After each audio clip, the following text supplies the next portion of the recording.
Indramayu, Fokuspantura.com. Beberapa fraksi-fraksi DPRD Kabupaten Indramayu menyoroti nota penghantaran Bupati Indramayu atas laporan keterangan pertanggungjawaban LKPJ APBD tahun 2022 pada agenda rapat paripurna pemandangan umum fraksi di Gedung DPRD Indramayu, Rabu tanggal 29 Maret tahun 2023.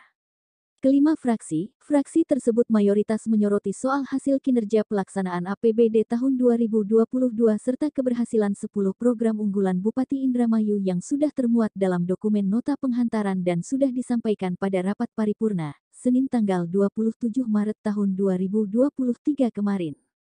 Ketua Fraksi Partai Golkar, Muhaimin, mengatakan, ia menyoroti penamaan program alun-alun rakyat dengan nama Puspawangi karena dinilai tidak berhierarki dengan sejarah Indramayu. Di samping itu, dalam nota keuangan yang disampaikan, fraksi Partai Golkar menemukan indikasi angka silpa yang melebihi dari tahun sebelumnya. Nama sebuah alun-alun Puspawangi yang menurut kita itu adalah tidak berhierarki bagaimana menggali sejarah Indramayu. Kita ingin alun-alun itu yang berkaitan dengan sejarah Indramayu, gitu. Itu kita. Dan tujuan rehabilitasi alun-alun itu apa sih? Pemimpinnya supaya dekat dengan masyarakat dalam rangka apa? Tugas pemerintahan daerahnya melayani, bukan wilayah. Dibandingkan dengan tahun sebelumnya dengan tahun ini ada penurunan atau peningkatan? Saya ingin menyampaikan begini, walaupun ini belum menjadi kepastian karena formal pertama dari sisi penyerapan anggaran. Ini baru sementara ya. Ketika di penjelasan Bupati itu 2022 berpotensi ya, karena tadi dalam perencanaannya itu banyak yang tidak dilaksanakan, akan lebih silpa ini akan menjadi lebih besar. Angkanya berapa silpanya? Kalau fraksi Golkar melihat, sekali lagi, yang menentukan silpa itu bukan kita, tapi hasil audit BPK yang nanti dilaporkan di LPP APBD. Tapi perangkaan dari nota penjelasan yang dimaksud, kita melihat ada hampir 420 miliar. Hampir 400. Iya, itu baru sekali lagi atas dasar penjelasan Bupati dari pembiayaan ya yang disampaikan dengan target dan realisasi yang ada. Ketua Fraksi Gerindra, Ali Akbar, mengatakan bahwa nota penghantaran LKPJ Bupati Indramayu yang sudah disampaikan kemarin terkesan paradoks.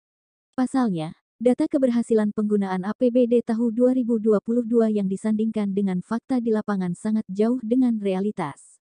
Salah satunya adalah sorotan untuk program Desa Kabeh Terang, dekat keberhasilan program tersebut mengandalkan APDES.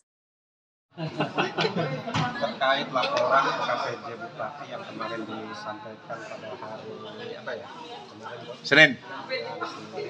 Setelah kita telah dari hasil pelajaran kita, ini banyak sekali paradok itu kebalikan dari apa yang dicapai dalam laporan pertanggungjawaban kemarin. Kenapa banyak sekali program yang tidak dirasakan oleh masyarakat. Salah satu contoh ya kan, dalam laporan Bupati kemarin terkait dengan program terang ya, desa terang. Itu kan program dari pemerintah Kabupaten Indramayu. Tapi di situ dalam laporan yang terbanyak memasang PJU itu dari desa. 1.400 sekian, desa 800 sekian. Dan itu menggunakan anggaran desa. Seharusnya kan itu menggunakan anggaran dari pemerintah kabupaten karena itu APBD. program dari kabupaten. Sehingga mengganggu keuangan yang ada. Kenapa? Kepala desa juga punya rencana kerja atau program kerja. Itu ada keluhan dari desa? Banyak. Tidak seperti itu aja yang banyak sekali, termasuk piagam penghargaan pangan itu. Ya kan? Itu kan yang dirasakan oleh petani apa sih? Sebagai bentuk penghargaan pemerintah pusat kepada Kabupaten Indramayu terkait dengan piagam pangan tidak dirasakan oleh petani. Buktinya pupuk masih susah. Seharusnya pemerintah pusat kalau memberikan piagam penghargaan pangan untuk Indramayu, sejahterakan petani. Dengan cara apa? Jangan susah. Intinya paradok lah apa yang kemarin disampaikan oleh Juru bicara fraksi PKB, Dalam, menekankan bahwa nota penghantaran LKPJ Bupati Indramayu pada pelaksanaan APBD 2022 kemarin hendaknya dapat menitikberatkan pada capaian keberhasilan IPM, angka kemiskinan dan penanggulangan pengangguran, bahkan pihaknya menemukan nota penghantaran itu belum menyandingkan data keberhasilan tahun sebelumnya. Maka hal itu menjadi catatan ke depan.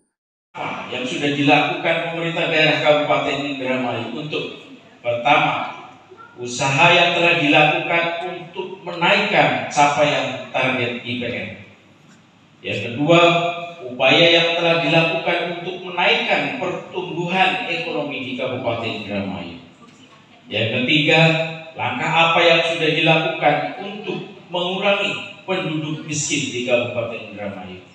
Yang keempat, upaya apa yang dilakukan mengatasi tingginya jumlah pengangguran di Kabupaten Indramayu. Juru bicara fraksi PDI Perjuangan, Anggi Noviah, mengatakan, sebagai partai pengusung pihaknya akan terus mendukung program-program pemerintah daerah terhadap keberhasilan 10 program unggulan yang sudah dilaksanakan dan meminta kepada seluruh stakeholder agar lebih giat lagi dalam mewujudkan visi Indramayu bermartabat. Mungkin ini lebih tepatnya kalau disampaikan sama ketua fraksi ya, hanya saja hari ini saya dapat penugasan untuk baca pandangan fraksi, dan yang pasti kita terus mendukung program unggulan Bupati, 10 program kerja, dan kita pun meminta semua stakeholder untuk membantu agar bekerja lebih giat lagi dalam mewujudkan program 10 unggulan agar terciptanya Indramayu bermartabat. Sementara itu, juru bicara fraksi Demokrat Perindo, Rudin, mengungkapkan, keberhasilan 10 program unggulan yang sudah dilaksanakan, pihaknya menanyakan seberapa persen dampak positif dari program Desa Kabeh Terang terhadap Indeks Pembangunan Manusia IPM. Dengan program unggulan antara lain, Desa Kabeh Terang, apakah sudah seberapa persen program ini diwujudkan dan berapa target PJU yang harus terpasang sehingga desa tersebut bisa dikategorikan jadi desa terang.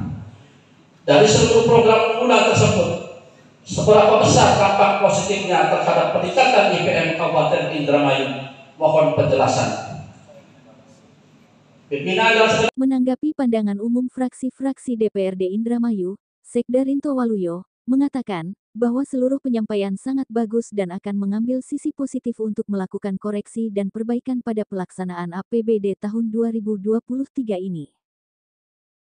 Baik, terima kasih teman-teman semua. Saya pikir pandangan dan fraksi secara umum sudah bagus, dan itu kita akan mengambil sisi positifnya. Mungkin di sana ada evaluasi, ada koreksi yang harus kita lakukan. Salah satunya dari sisi apa mungkin?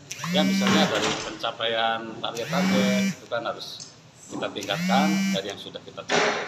Seperti diketahui, nota penghantaran LKPJ Bupati Indramayu tahun 2022 merupakan implementasi Peraturan Menteri Dalam Negeri Republik Indonesia Nomor 18 Tahun 2020 tentang Peraturan Pelaksanaan Peraturan Pemerintah Nomor 13 Tahun 2019 tentang laporan dan evaluasi penyelenggaraan pemerintahan daerah yang memuat informasi hasil kinerja penyelenggaraan urusan pemerintahan daerah selama 1 tahun anggaran. Beberapa catatan kritis dari 6 fraksi DPRD akan menjadi bahan kajian pembahasan panitia khusus guna memutuskan sikap DPRD dalam menanggapi LKPJ Bupati Indramayu pada pelaksanaan APBD tahun 2022.